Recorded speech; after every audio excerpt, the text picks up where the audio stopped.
আবু বকর সিদ্দিক রাদিয়াল্লাহু তাআলা আনহু ডাক দিয়ে বলে, ভাই উমর, তুমি মনে করছো আমার জুতা নাই? আমার জুতা আছে, কিন্তু আমি পায়ে দেই নাই। আমি রাতের বেলা বাইর হয়েছি বৃদ্ধা মহিলার উপকার করার জন্য, কিন্তু আমি যে অলিতে গলি দিয়ে যাব, আশপাশ অনেক বাড়ি ঘর আছে, আমি আবু বকর হেঁটে যাওয়ার সময় যদি আমার খরমের আমার জুতার শব্দে যদি কারো ঘুম ভেঙে যায়, কাল কিয়ামতের ময়দানে যদি আল্লাহর বান্দা আমার উপর কষ্ট নিয়ে আল্লাহর আদালতে যদি মামলা দায়ের করে, এই আবু বকর আমার বাড়ির পাশ দিয়ে যাওয়ার কারণে জুতার শব্দে ঘুম ভেঙে গেছে, আল্লাহ আজকে আবু বকরের কাছে আমরা এর জন্য নালিশ করলাম, বিচার দিলাম, কেন আমাদের ঘুম ভেঙে দিয়েছিল। ও মা, সেদিন তোমার কাছে আল্লাহ জিজ্ঞাসা করবে না, আমি আবু বকরকে ডাক দিয়ে আল্লাহ জবাবদিহিতা করবে, কথা ঠিক কিনা? এই জন্য আমি খরম পরে হাঁটি না, কারণ এখন মানুষ ঘুমাচ্ছে, আমার জুতার শব্দে যেন কারো ঘুম ভেঙে না যায়। এই চিন্তা যদি সাহাবায়ে কেরাম করতে পারে, এই চিন্তা যদি আবু বকর সিদ্দিক রাদিয়াল্লাহু তাআলা করতে পারে, আমার আল্লাহ তো তাকেই সালাম দেবে, কথা ঠিক কিনা? সরাসরি আল্লাহ আবু বকর সিদ্দিক রাদিয়াল্লাহু তাআলা কে সালাম দেয়। আল্লাহর সালাম সকলে পায় না, কয়েকজন নবীর আল্লাহ সালাম পেয়েছেন। সালামুন আলা ইব্রাহিম, সালামুন আলা মুসা ওয়া হারুন, সালামুন আলা ইলিয়াসিন, আছে না নাই? ফেরেশতারা সালাম দেয়। ওয়াল মালাইকাতু ইয়াদখুলুনা আলাইহিম মিন কুল্লি বাব, সালামুন আলাইকুম বিমা সাবারতুম ফানি'মা উকুবাদ। ফেরেশতারা সালাম দেয়। আল্লাহ সালাম দিয়েছে খাদিজাতুল কুবরা রাদিয়াল্লাহু তাআলা আনহাকে। জোরে বলেন সুবহানাল্লাহ, জোরে বলেন সুবহানাল্লাহ। খাদিজাতুল কুবরা রাদিয়াল্লাহু তাআলা আনহাকে সালাম দেয়। হযরত আবু বকর সিদ্দিক রাদিয়াল্লাহু তাআলা আনহুকে সালাম দেয়। কেমন মুহসিন বান্দা ছিল আমিরুল মুমিনিন হযরত আবু বকর সিদ্দিক রাদিয়াল্লাহু তাআলা আনহু। রাসূলের ওফাতের পরে আবু বকর সিদ্দিক রাদিয়াল্লাহু তাআলা আনহুর কাঁধে যখন ভার পড়ে গেল, দায়িত্ব পড়ে গেল, আবু বকর সিদ্দিক রাদিয়াল্লাহু তাআলা আনহু রাতের বেলা ঘুমান না, এলাকার অলিতে গলিতে ঘোরে, মানুষের কার কি সমস্যা সেইগুলো লক্ষ্য করে, আর দিনের বেলা সেই কাজগুলো পূরণ করার জন্য চেষ্টা করে।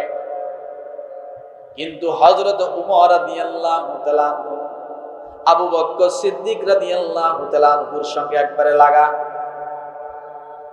আবু বকর সিদ্দিক রাদিয়াল্লাহু তাআলা আনহু কোথায় যায়, কি করে, কেমন কাজ করে, এগুলো ফলো করে কে? কথা বলেন। হযরত উমর রাদিয়াল্লাহু তাআলা আনহু তিনি আবু বকর সিদ্দিক রাদিয়াল্লাহু তাআলা আনহুকে অনুশীলন করেন, কারণ তার ঘাড়ের মধ্যেও তো দায়িত্ব আসবে, কথা ঠিক কিনা? তিনি ফলো করেন আবু বকর সিদ্দিক রাদিয়াল্লাহু তাআলা আনহু কেমন করে শাসন করেন। হঠাৎ একদিন রাতের অন্ধকারে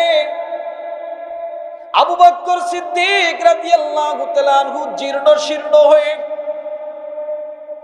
ইশার নামাজের পরে আবু বকর সিদ্দিক রাদিয়াল্লাহু তাআলা আনহু বাড়ি থেকে বাইর হয়ে যাচ্ছে।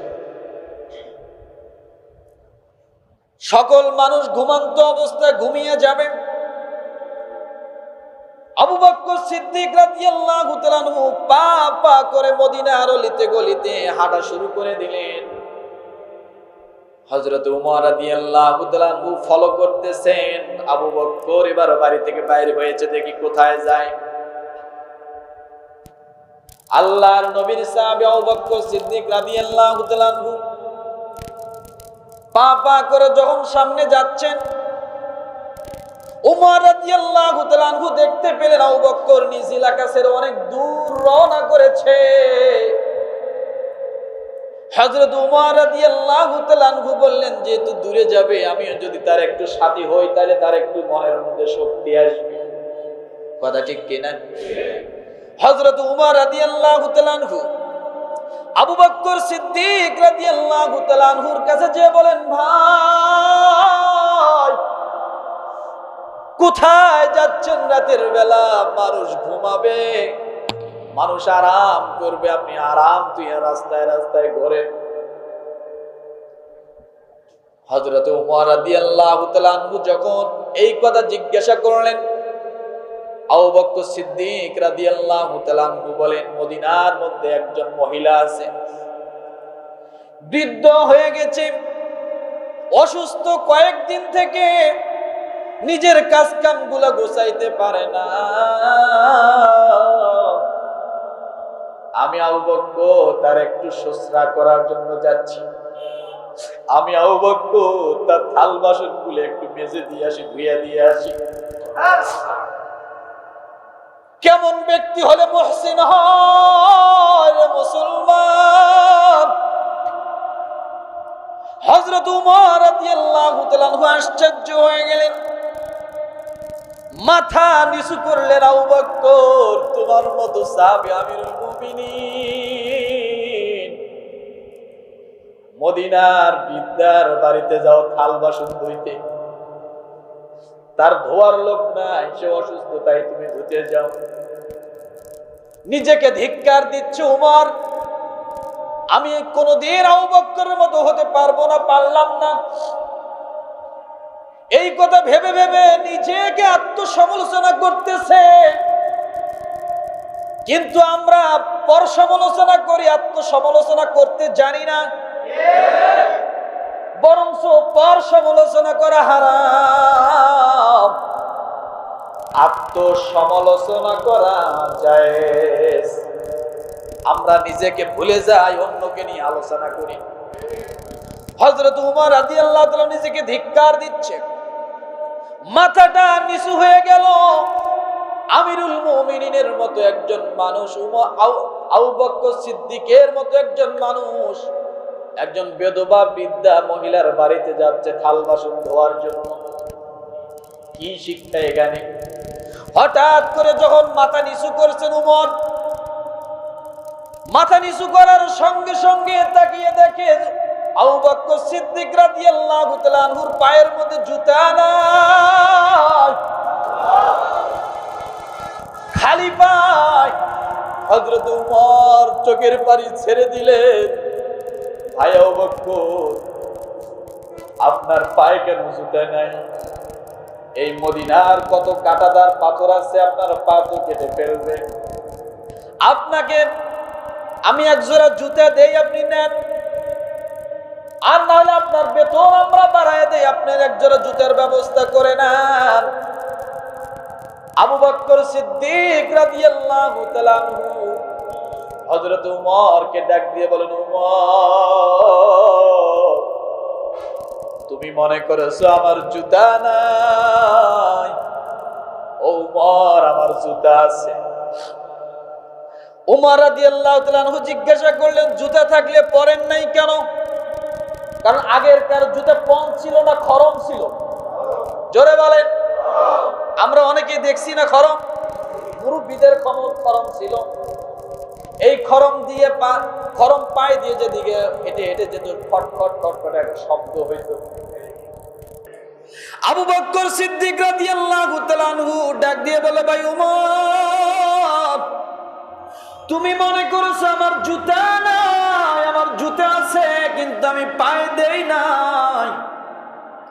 আমি রাতের বেলা বাইর হয়েছি বৃদ্ধা মহিলার উপকার করার জন্য, কিন্তু আমি যে অলিতে গলি দিয়ে যাব, আশপাশ অনেক বাড়ি ঘর আছে, আমি আবু বকর হেঁটে যাওয়ার সময় যদি আমার খরমের আমার জুতার শব্দে যদি কারো ঘুম ভেঙে যায়, কাল কিয়ামতের ময়দানে যদি আল্লাহর বান্দা আমার উপর কষ্ট নিয়ে আল্লাহর আদালতে যদি মামলা দায়ের করে, এই আবু বকর আমার বাড়ির পাশ দিয়ে যাওয়ার কারণে জুতার শব্দে ঘুম ভেঙে গেছে। আল্লাহ, আজকে আবু বকরের কাছে আমরা এর জন্য নালিশ করলাম, বিচার দিলাম, কেন আমাদের ঘুম ভেঙে দিয়েছিল।